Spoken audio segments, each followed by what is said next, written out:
Bonjour à tous. Nous vivons en ce moment dans un environnement bancaire un petit peu compliqué, marqué par des taux d'intérêt négatifs ou en tout cas très bas, par une pression réglementaire forte. On a vu les difficultés qui se posaient aujourd'hui à la Deutsche Bank. Et puis bien sûr par la perspective d'une digitalisation des modes de consommation qui va bouleverser les banques. Pour évoquer ce sujet, j'ai invité Nicolas Terry. Bonjour. Bonjour Bertie Bayard. Vous êtes le président du groupe Crédit Mutuel CIC, l'une des premières banques françaises, environ 3 milliards d'euros de résultats nets par an, donc un très grand groupe.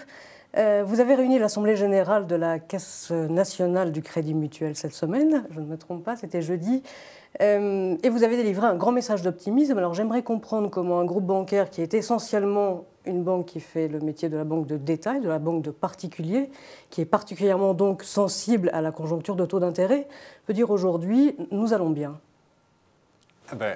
Nous allons bien, d'abord parce que ce qui a été fait dans le passé a été un grand succès. Nous allons bien parce que je pense que nous sommes lucides et déterminés. Lucides sur les défis, vous l'avez dit, les vents sont fortement contraires, mais aussi lucides sur nos forces. Et je pense que dans ce monde compliqué, dans ce monde de transformation, nos forces, nos atouts, notre décentralisation, le fait que nous soyons une entreprise de réseau dans un monde de réseau, le fait que nous soyons très innovants, le fait que nous soyons très soucieux de responsabilité de nos salariés, de formation de nos salariés, sont des atouts. Alors, à nous maintenant de les valoriser. Donc c'est un message d'optimisme, d'action, pas un message d'optimisme béat. On va prendre les sujets un par un. Commençons par les taux d'intérêt. Fondamentalement, le métier d'une banque, c'est de faire de la transformation et donc de gagner de l'argent sur les marges d'intérêt. Quand ces marges d'intérêt ont disparu à cause de la courbe des taux et de ces taux très bas, comment est-ce qu'on fait pour gagner sa vie? Alors, heureusement, les marges d'intérêt n'ont pas totalement disparu. Elles sont en baisse. Donc, effectivement, à horizon de 4 ou 5 ans, nous aurons une baisse de marge financière supérieure à 20%. Mais ça fait très longtemps qu'au Crédit Mutuel, nous ne sommes plus seulement une banque. Nous sommes une entreprise de services au pluriel, la banque, l'assurance, la protection du domicile, le téléphone, la technologie. Et donc, notre souci, c'est partout sur le territoire, au service des régions, d'offrir à nos clients, à nos sociétaires, eh bien, toute la gamme des services. Donc, il y a un champ formidable de croissance aussi dans les autres domaines de services. Ce qui est un facteur de solidité, parce que quand un métier est plus sous pression, ce qui est le cas du métier financier, d'autres métiers peuvent compenser. Pour les clients, souvent, ils le traduisent par une augmentation des frais. Est-ce que c'est le cas? Ce qui compte, c'est la qualité du service. Alors oui, ce service est rémunéré, mais il est rémunéré à la hauteur de la qualité de ce service. Et je pense que dans l'industrie financière, la grande transformation, c'est qu'on a fait croire pendant des années que les services étaient gratuits parce que les banquiers s'enrichissaient grâce à la courbe des taux, le fameux transat de la courbe des taux. On emprunte court et pas cher, on prête long et plus cher, et ça fait une marge. Aujourd'hui, c'est la réalité du service qui compte. Et ce que je constate, c'est qu'effectivement, nous faisons payer nos services, mais nos clients l'apprécient à la hauteur de la qualité. C'est ça le vrai défi. Le vrai défi, c'est la qualité, d'être capable de proposer à tous nos sociétaires et clients un service de valeur. Ce service, il va falloir leur proposer autrement avec des outils numériques aujourd'hui qui sont peut-être très éloignés de l'image qu'on peut avoir des réseaux bancaires, de leurs agences extrêmement nombreuses. Est-ce que les banques vont devoir, et vous en particulier, vont devoir tailler massivement à la fois dans leur réseau d'agences et dans leurs effectifs? Alors, sur le réseau d'agences, c'est une richesse que nous avons. Ça nous rend présents partout sur le territoire. La vraie question, c'est à quoi servent ces caisses et ces agences? Pour nous, elles sont le pivot de toute la relation. À la fois dans un rendez-vous en face-à-face comme pour nous aujourd'hui, par téléphone, par la plateforme numérique. Et ce qui compte, par exemple, c'est que toutes nos agences sont une seule plateforme numérique. Nous avons toutes interconnectées en très haut débit. Ce qui compte, c'est que nous mettons nos plateformes téléphoniques en soutien de ces caisses et de ces agences. Et donc l'agence, la caisse, reste le lieu de la cohérence. Et je suis convaincu que dans le monde qui se présente, le vrai danger, c'est le millefeuille, c'est l'éclatement, l'émiettement. Il faut recréer de la cohérence, recréer du long terme, parce que c'est là qu'est le service de qualité pour nos clients.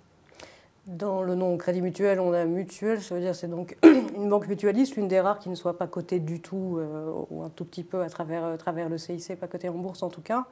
Ce mutualisme, est-ce qu'il n'est pas un petit peu désuet dans le monde d'aujourd'hui?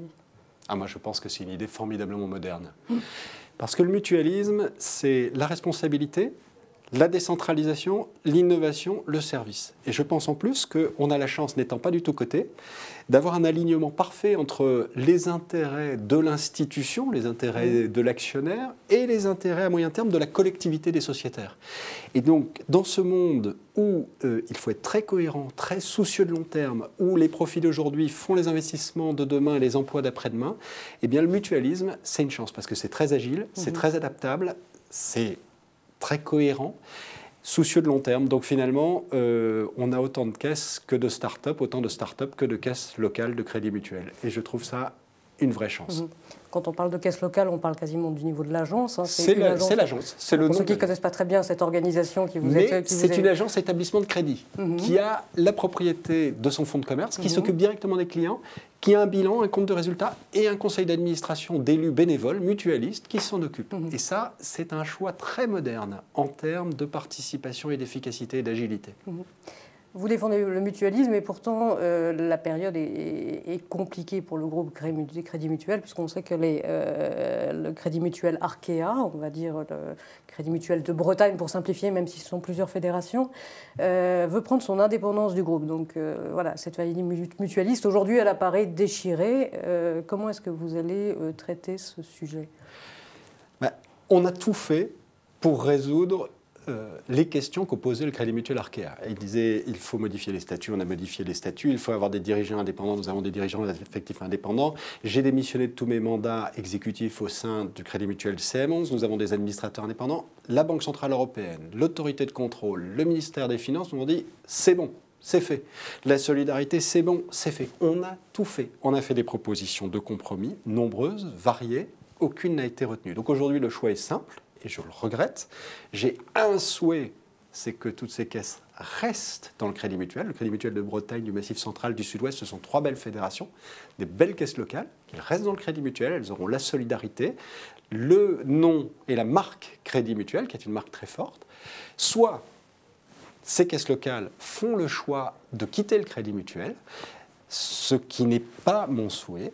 Et à ce moment-là, elles deviendront agences Arkea et ne seront plus du Crédit Mutuel. Donc aujourd'hui, le choix est extrêmement simple. Il y a un choix très facile, très efficace, très clair, c'est de rester, de résoudre les infractions qui ont été soulevées.